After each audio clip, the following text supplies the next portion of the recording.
Hey folks, it's Chris with the Human Project Podcast.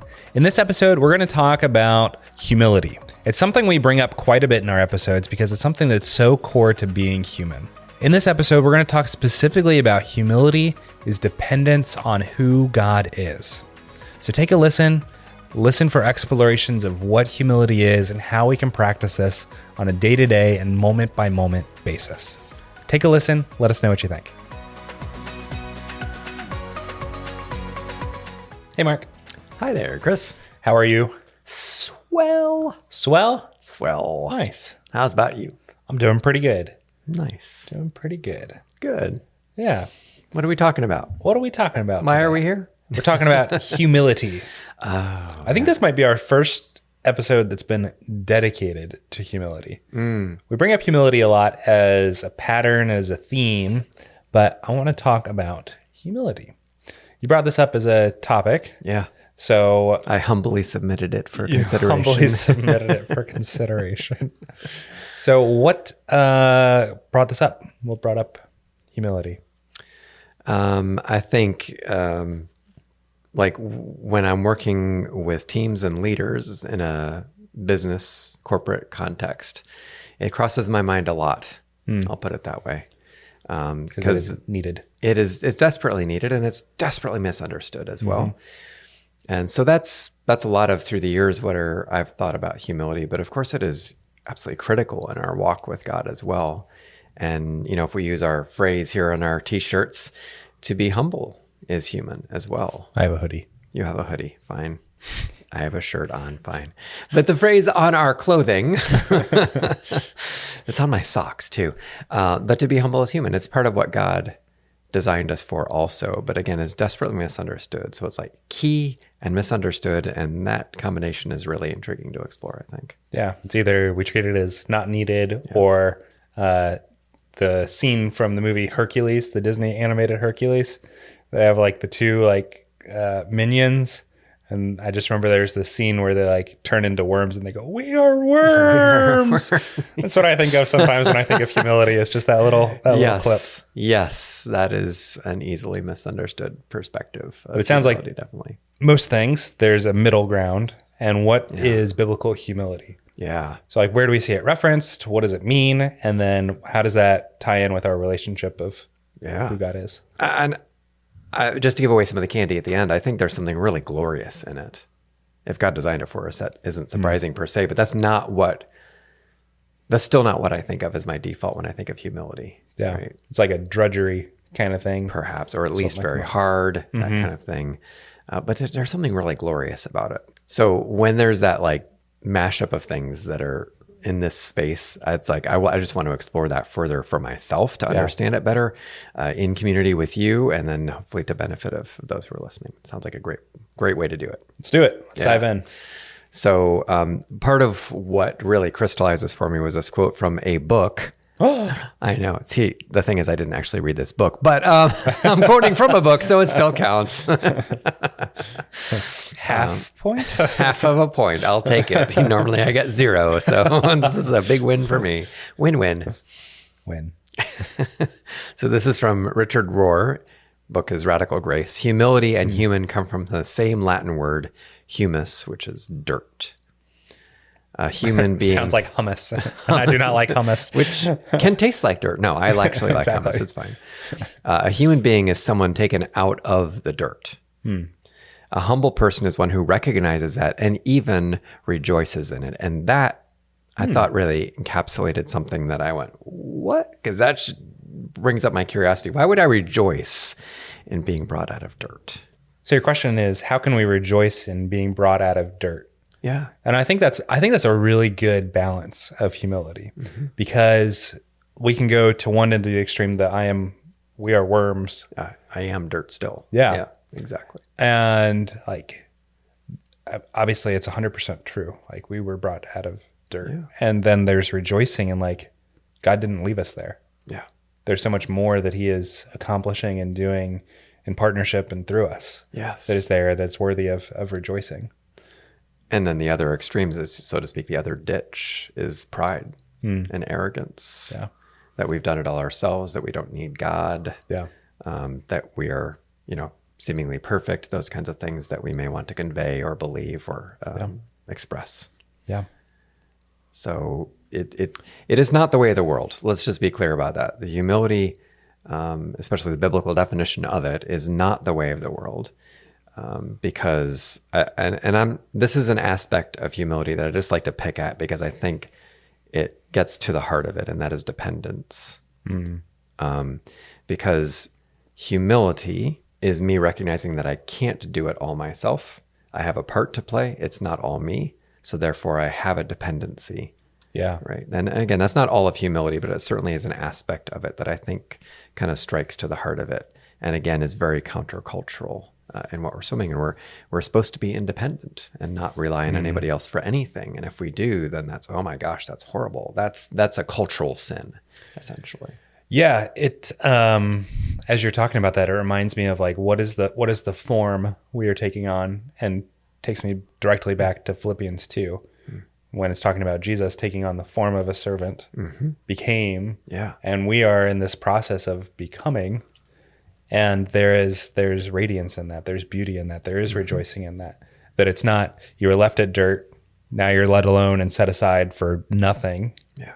Like, go back to the purpose episode. It's this constant revelation of what is God calling us into, that we are dependent on him so that we can walk in that, and that we have no capability of this by ourselves. Yes. And it's this beautiful tension that's there. Yeah, and I think going back to that Philippians verse, it's talking about how Jesus emptied himself and humbled himself to obedience.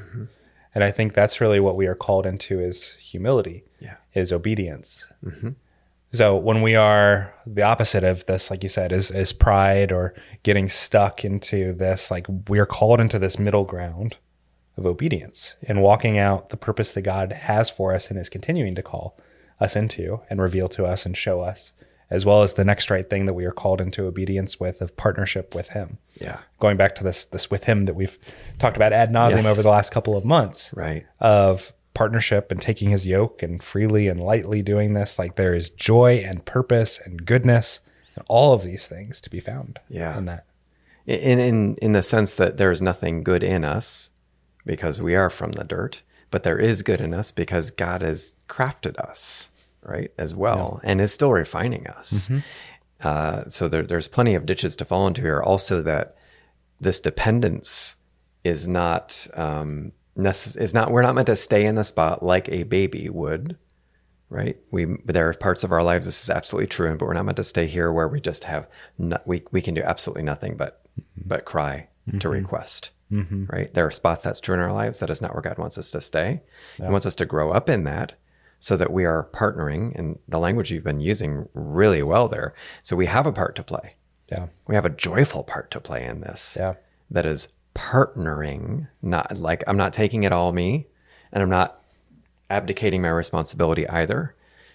I can't do it myself. I do it with. Yeah. And that takes a significant amount of humility, especially when we don't know exactly where we're going to end up with that. Yeah. Exactly what part of us needs to be, restored and renewed in this process. All of that stuff is going to require us to really admit that, we are from the dirt.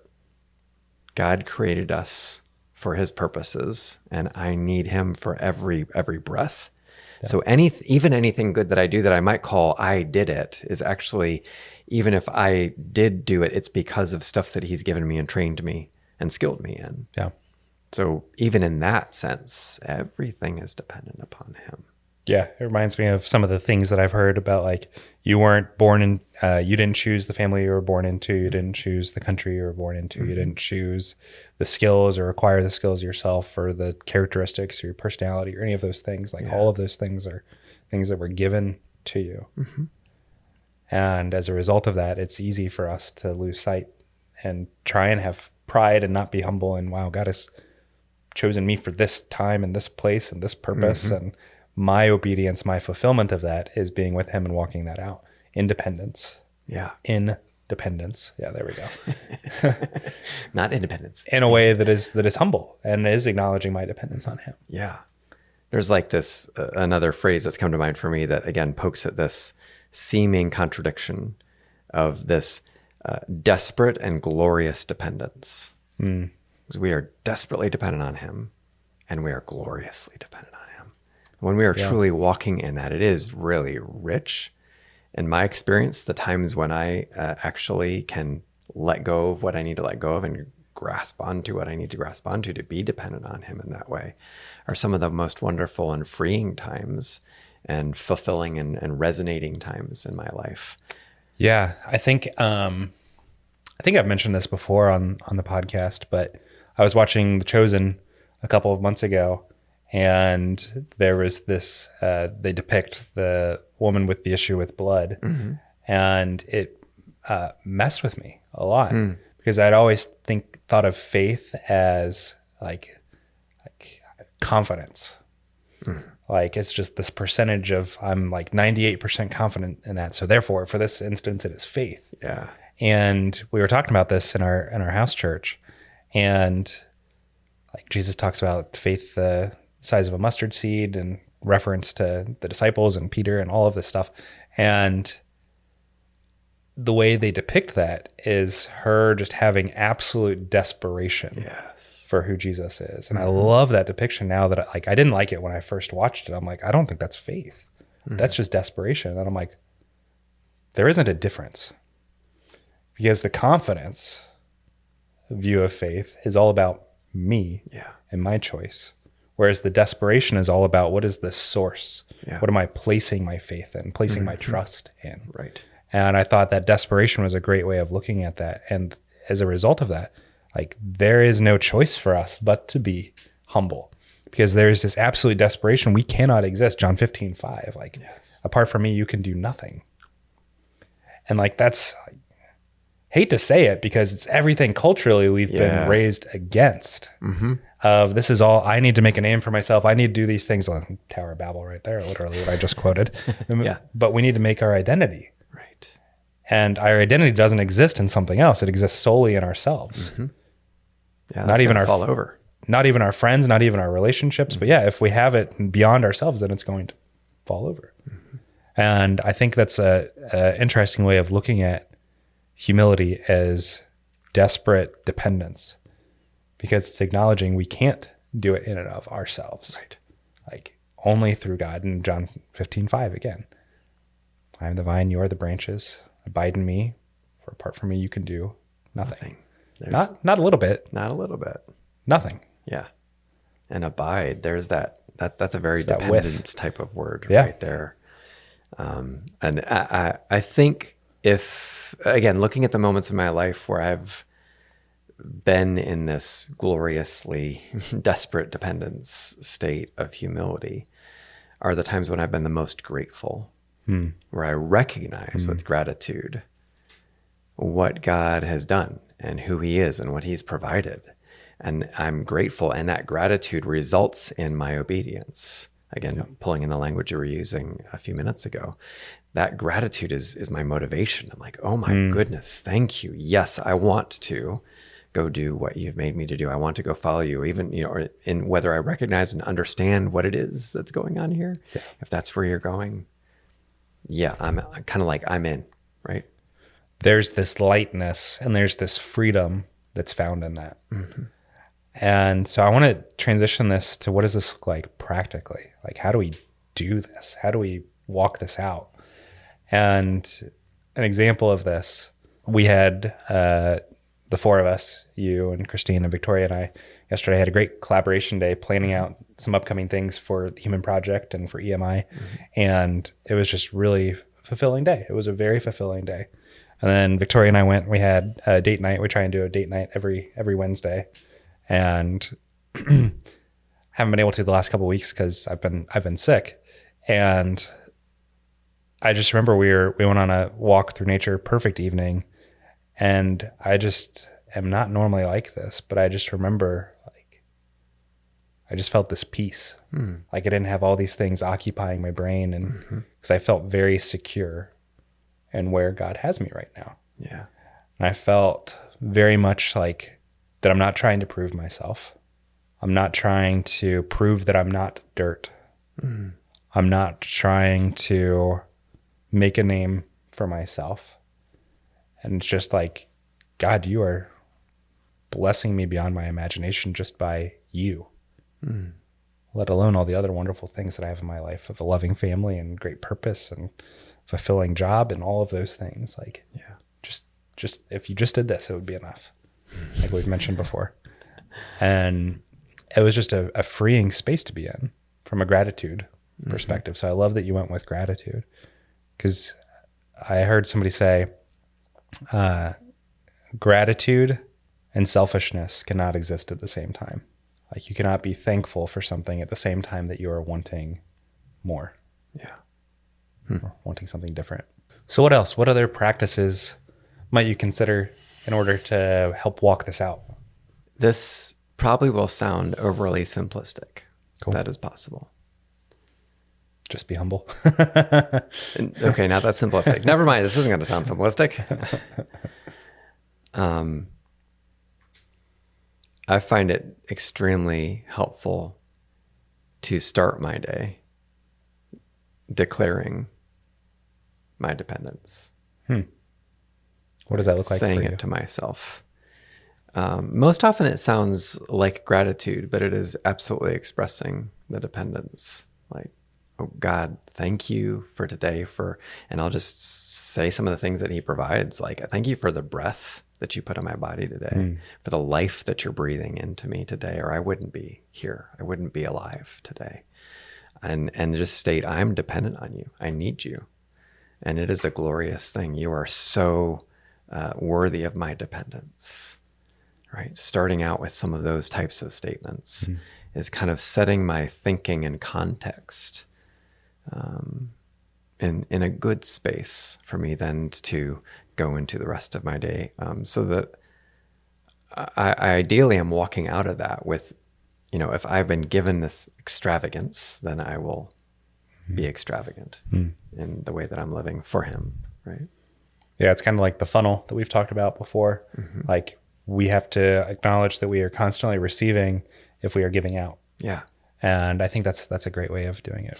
I mean, starting the day that way, I prefer, because it starts my day off contextually, but I will say there's a very simple reminder every day, multiple times when we eat, right? The prayer before or at the end, if you want to do it in a Jewish way, of the meal is... Oh, really? Yeah, I know. Oh, I didn't know that. But like we often ask God to bless the food.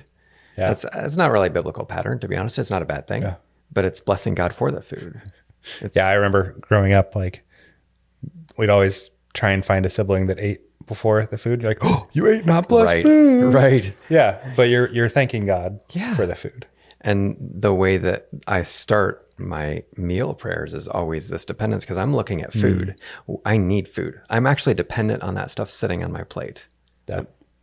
Depending on what I put on my plate. And lettuce, which is what I eat. But if it's junk food, maybe not. But I'm dependent on food for daily living, right? I can only go so many days without that. Maybe for other people, it could be when they fill up their water bottle or when they take a drink from the water bottle. But there are constant things we do that we're dependent on. And it's just pulling in some Jewish practices. There's Jewish blessings for pretty much every activity, including going to the bathroom, because you're dependent on that too. That you can take a moment in any of those and remind yourself that I am dependent on God providing this stuff for me. Yeah. So this is very practical. I'm eating food, and it reminds me of the fullness beyond even food of what God provides for me that I desperately, gloriously need every moment of my life. Yeah, what you're talking about there is what James Clear in his book Atomic Habits called habit stacking. Yes. And it's tying in something that you do on a constant basis with that. So definitely a helpful tool for that. Yeah. And I think that's a great way of looking at it. But the only way that you can do that is acknowledging that, like, start. Just start. Start today, your next meal that you have. Take a moment, take a pause, or your water bottle, or getting up, or whatever it is. Yeah.